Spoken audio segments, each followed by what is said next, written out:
You are 24 years old and your bank account has $213 in it. Not $213 until payday, $213 total after rent. After the minimum payment on the card you open to cover the deposit on the apartment you share with two other people. Your take home is $2,840 a month. Your fixed expenses are $2,610. The math is not a mystery. The math is just your life. You work in customer support at a logistics company. You are competent at it in the way that people are competent at things that do not interest them. You resolve tickets. Your supervisor likes you. None of this moves the number. At night, you open a spreadsheet. Not because anyone told you to, because the alternative is watching the $213 do nothing. You list everything: income, expenses, the difference. The difference is small enough to discourage and large enough to be something. You decide it is something. That decision is the first one that matters. You save $5,000. It takes 14 months. Not because you found a method, because you stopped spending on things that didn't move you forward and started treating the gap between income and expenses as a target instead of a remainder. You open a high-yield savings account. The interest rate is 4.9%. Your first month of interest is $18.40. You stare at $18.40 for longer than is reasonable. It is not the amount. It is the category. That $18.40 did not require your presence. You did not clock in for it. It arrived because capital, even small capital, pulls toward more capital. This is the first time you feel it. You want to feel it again. That feeling is about to cost you everything comfortable and build something underneath it. Your net worth crosses $50,000 on a Tuesday afternoon. You are at your desk when the number updates. Nobody knows. Nothing changes externally. You feel a shift anyway. At $50,000, money stops being a source of anxiety and starts being a tool. Not a large tool, but a tool you can see. You begin reading differently. Not personal finance blogs, annual reports, Federal Reserve commentary. You want to understand the machine, not just participate in it. You change jobs. The salary is $87,000. 2 years ago, that number would have seemed abstract. Now it is a data point in a larger model. You believe at this point that the path is linear. Earn more. Save more. Invest the difference. Repeat. That belief is about to be corrected. The message comes when your net worth is $94,000. It is a LinkedIn message from a woman named Diana Marsh. She runs a small real estate investment group. 3 properties, 14 units. She is looking for a 4th partner on a new acquisition. She found your name through someone who found your name through someone else. The message is 4 sentences. The last one reads, "I don't take meetings with people who haven't done the math first." You do the math. You send it back in a spreadsheet. 3 scenarios: conservative, base, optimistic. She responds in 11 minutes. The meeting is in a building you have walked past many times. She is early 40s, practical clothing, no jewelry except a watch. She does not offer you coffee.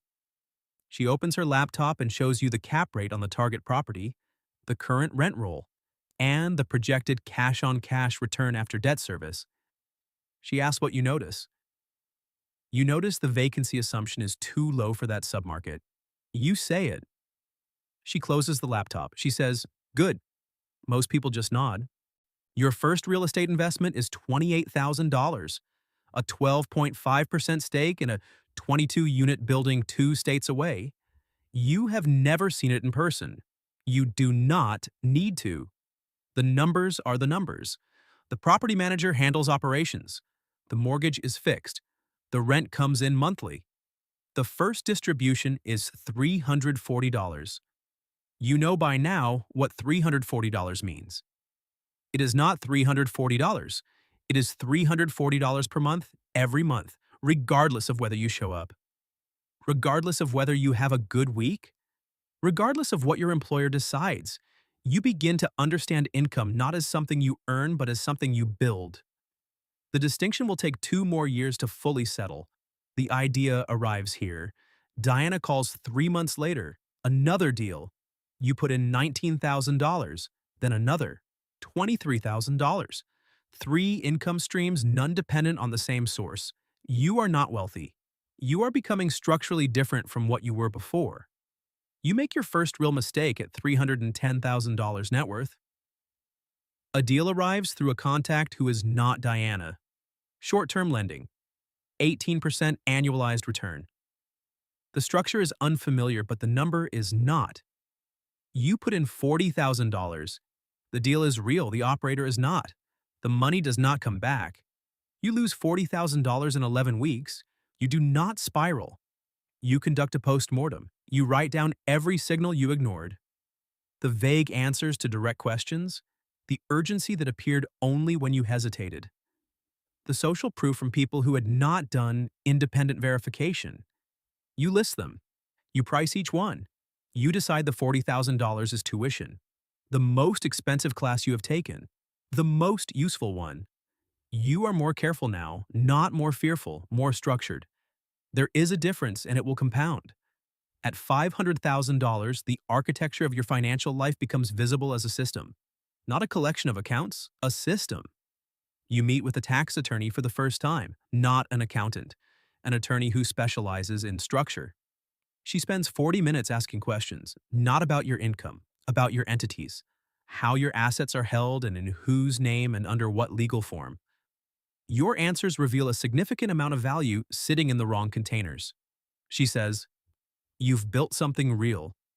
Now we need to make sure you keep more of it." The restructuring takes 4 months. You move certain assets into an LLC. You establish a trust. You change how two income streams are classified. The tax reduction in year 1 is $18,400. You model it forward 10 years. The compounded difference exceeds the cost of the attorney by a factor of 11. You wonder briefly why no one teaches this anywhere. Then you stop wondering. You understand why they don't. This is what they built. And now you are inside it. You cross $1 million in net worth at 36. The number does not feel the way you imagined it would feel at 24. At 24, $1 million was an endpoint. At 36, you understand it as a threshold, a level of capital at which new options become structurally available that were not available before. Access to deals with higher minimums, credibility in rooms you could not previously enter.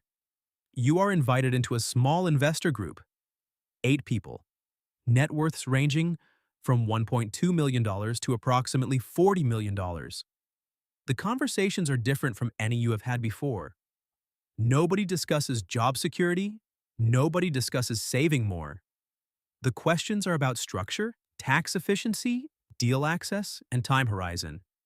You listen more than you speak for the first 2 meetings. You are absorbing a new language. At $3.4 million, you make the decision that changes the trajectory. You leave your job. Not impulsively. The decision takes 11 months. You model it 6 different ways. The conclusion is the same in every scenario. Your time is now worth more deployed into your own investments than sold to an employer at a fixed rate. The math is not emotional. It is structural. The first year without a salary is uncomfortable in ways the model did not capture. The absence of external structure. The absence of a number appearing reliably on the 1st and 15th. You build your own rhythms. Weekly review. Monthly reporting to yourself as if you were your own investor. By month 8, the discomfort has converted into clarity. You are not working less. You are working on things that compound rather than things that reset. Diana calls. She has found something larger than anything you have done together. A 94-unit building. The equity required is $1.1 million. She is assembling 5 partners. You say yes before the call ends. Your net worth crosses $10 million when you are 42. Largely illiquid. Real estate equity. Fund positions. A stake in a small operating business you co-acquired 3 years ago. It generates $380,000 in annual cash flow on $2.1 million of invested capital. You have not taken a salary from it. The cash flow reinvests into the next acquisition. A family patriarch approaches you through Diana. He built a regional distribution company over 28 years. The business is worth approximately $14 million. dollars. A buyer is offering $11.8 million. dollars. He is 67. He is tired. The offer looks clean. You ask him one question before he decides. You ask what he actually receives after tax. He has not run the number precisely. You run it together.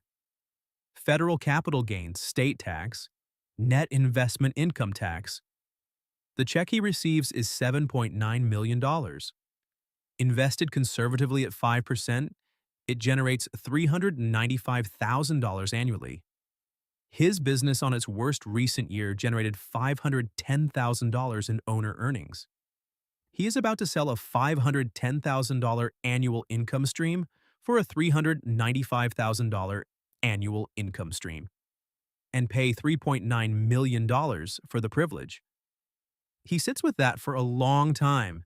He does not take the offer. You walked in presenting options. You walked out understanding that the real decision was never about the offer. It was about whether he understood what he actually owned. The wealthy do not sell because every sale is a permanent subtraction. Real wealth is not built by accumulating more. It is built by refusing to subtract what is already working.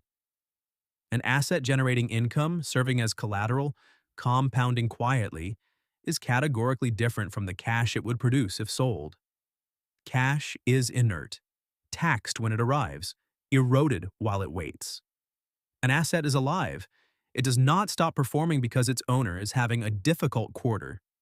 The tax code is not a wall, it is a variable that responds to structure. The person who sells pays. The person who borrows does not. The person who holds until death passes the asset with a stepped-up cost basis, and the government never sees the gain. This is not evasion. It is architecture. Every family of lasting financial duration has an architect. Most people do not know the architect exists. Your network has narrowed dramatically in number and widened dramatically in utility. Most conversations have become performance. You cannot discuss your actual work in most rooms. The gap between what you know and what can be said becomes a permanent interior condition. Now you are building something you do not have a clean word for. 12 investors, $47 million in combined assets across real estate, private credit, and small business acquisition. Your carried interest in active deals represents approximately $3.1 million in unrealized value. Your net worth on paper is $18 million. The number is not the point.